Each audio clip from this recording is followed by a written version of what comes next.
How you guys doing? I'm just about ready to install the second light here, but I wanted to stop and kind of show you what I had did to get these lights right here. TIR3 in this funky grill. This grill's got no flat spot. It's very difficult to mount. So basically on the top of the grill here, we cut away a little bit of that plastic. We can seal that back up with a little headlight sealing tape or some other tape. You can put the plastic back, but honestly, it's open through here. I don't really think it's going to be that big a deal. That allows us access to right back there where you can see how we re-drilled the bracket just a little bit further inbound, which allowed us to hang that bracket over just a little bit to the back, which allowed us enough room to tip the light backwards, because if you were to just put the bracket in there, the light kind of has a forward tilt. Right now we've modified it, and I'll show you what I mean. This is my other bracket right here. Now I went ahead, just threw some black vinyl on it. We had some vinyl here in the shop just to help further mute it. We also re-drilled the mount holes a little lower. See how I drilled them just about a 1/16 inch lower?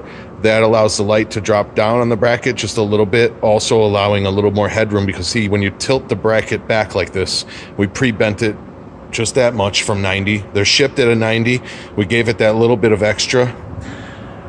Now when you put it here, in here, you can see in person, it ends up flushing up that light really nice with the front of the grill and putting it at the right angle. If it was at the 90, it would still be tipped down. Now it's probably okay on a 90, but that little extra bend, the little extra attention would go a long way. And you can see right here, this is where we're going to mount it. Again, same as the other side.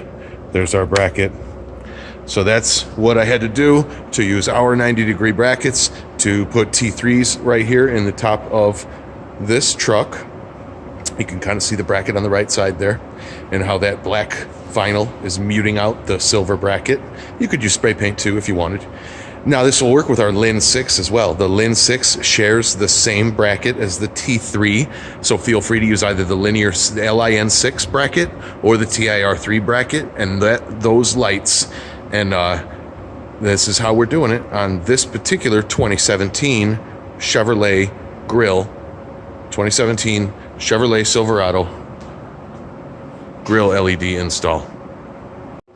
I almost forgot to mention about the wiring, guys. So we're going to go ahead and bring that wiring up in front of the active shutters. You can see that we have some active shutters down in there. So we want to bring our wiring up the front here. I'm just going to kind of go right up with it. I'm going to leave a little bit of a drip line, a little extra wire there in case I need to make a repair. But yeah, this grill has the active shutters.